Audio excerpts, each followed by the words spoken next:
subtópico 1, nós vamos ver a natureza do reino de Deus. Subtópico 1, o reino de Deus é universal, né? Deus governa o universo por inteiro.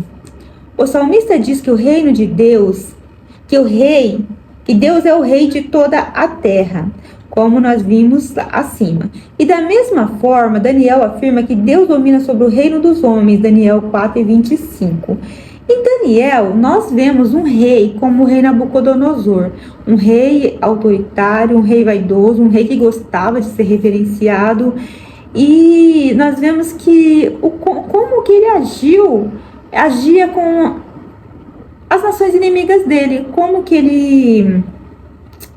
a maldade que tinha no coração dele, o que ele fazia com as pessoas que ele queria castigar. Ele era muito mal na linguagem infantil, né? Um rei mau.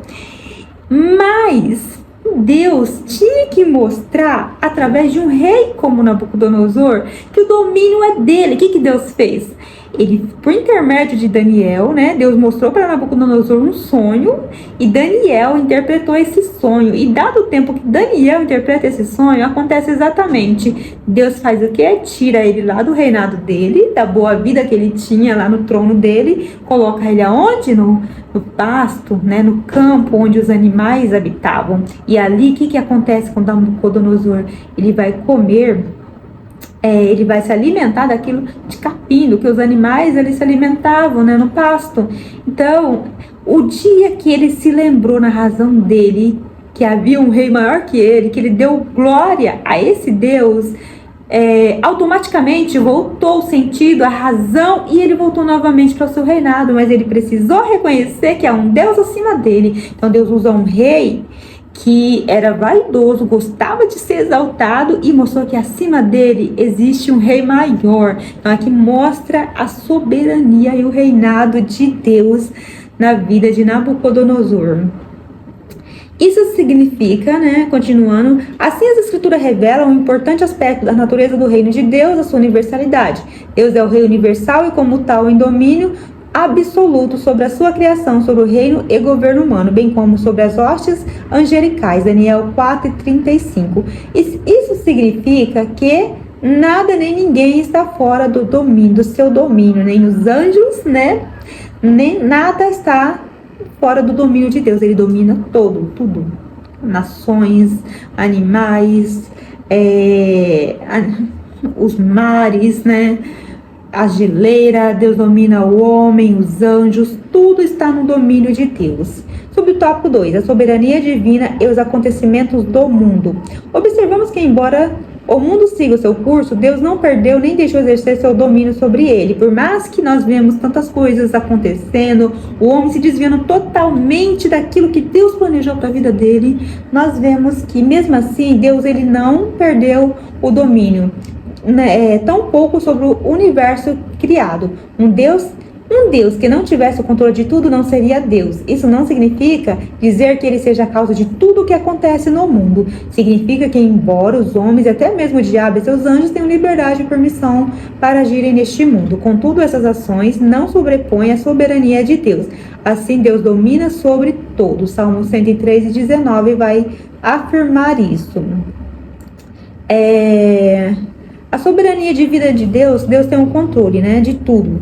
O homem, por mais que nós vemos coisas acontecer, ele fala, mas Deus tem o domínio porque acontece tantas coisas ruins, né? Deus está permitindo, Deus permite tudo, né?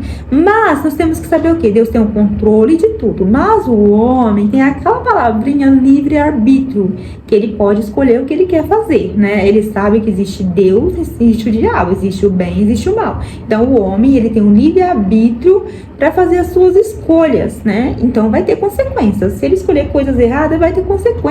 Todo pecado tem consequências, então não tem como, né? Nós vemos a natureza hoje em dia, tempestades, terremotos, essas coisas. Muitas coisas, o homem mesmo, ele está, como eu vou dizer, muitas coisas que acontecem, o homem colocou a mão, né? O homem, ele quer ir lá no fundo do mar e quer saber o que tem lá, quer, né, estudar lá. O homem, ele quer povoar Marte. Então, muitas consequências que tem no nosso clima hoje é desmatamento, né? É tantas coisas que o homem colocou a mão e acontece o quê? Vem em tragédia, vem em tempestade, vem em outras coisas que acontecem, né? Desmoronamento, essas coisas. Então, às vezes, muitas coisas, por mais que Deus tenha domínio, pode acontecer sim coisas que vêm, né? Que está no controle de Deus para mostrar a força, a natureza do poder de Deus e também aquilo que o homem colocou a mão e ele mesmo está destruindo, né? As consequências das atitudes e ações do homem. Também o diabo e seus anjos, eles têm permissão de agir no mundo. Então, tem muitas maldades que o diabo tem se manifestado e tem imposto no mundo. Só que Deus, ele deu um limite para o diabo. Onde nós vamos ver isso? Em Jó. Deus permitiu que o diabo tocasse na vida de Jó, tocasse no casamento, né, nos filhos, tocasse em tudo que Jó tinha. Só que Deus não permitiu que o diabo tirasse a vida de Jó. Então Deus não permitiu, tinha um limite. Você pode tocar, né, algumas coisas que ele fala.